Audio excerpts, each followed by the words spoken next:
too often we're way too hard on ourselves. And in my experience, the ones most practiced at this are those extraordinary people who achieve truly extraordinary things. It's as if they've got some kind of self-flagellation technique that's essential as a motivating ingredient for stoking the flames of their already prodigious talent into an inferno of stellar achievements.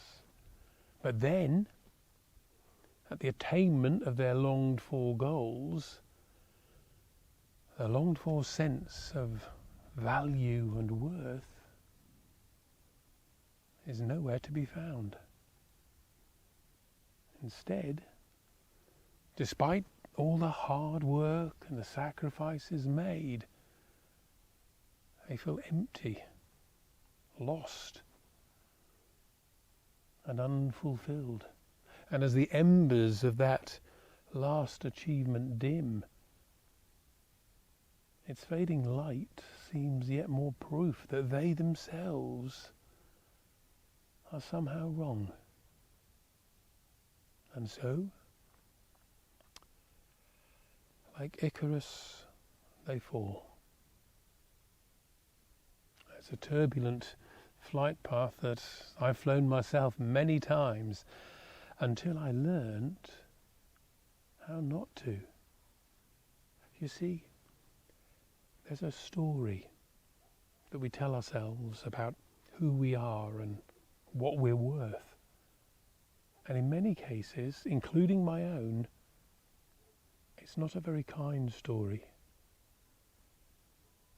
It's a tale of inadequacy, of failure, of being less than everyone else thinks you are, and the fear that one day they'll discover the truth. And so you run on to the next achievement, harder, faster, higher. But because the story is inside you, there is nowhere it will not be when you arrive there. Even at the summit of some extraordinary achievement. But still you carry on. Through tenacious effort, you try to control what others think about you.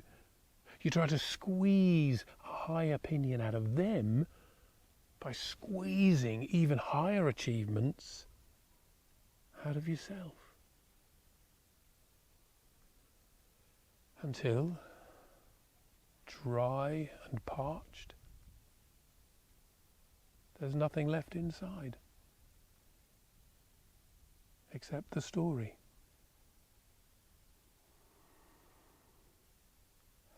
And at last, you pay attention to its tale, and you realize that in your need to collect the kind thoughts of others,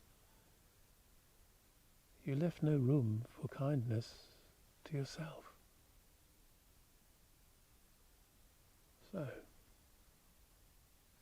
here's a thought experiment to play around with, and the more imagination you apply to it, the more fun you can have.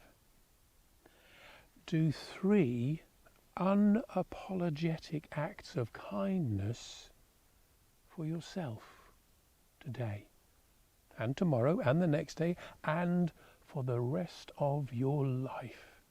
Be the grateful and deserving recipient of these mini moments of joy, unconditionally shared.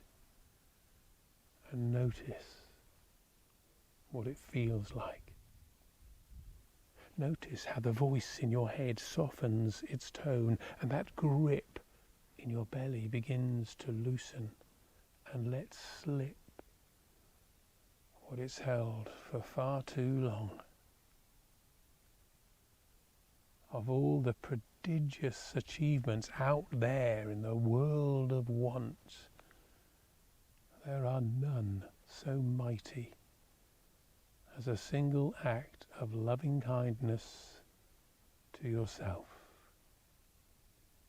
It is the genesis of all that is, and those who kindle its embers create flames that warm the hearts of millions right around the world. As I hope these words are warming yours right now.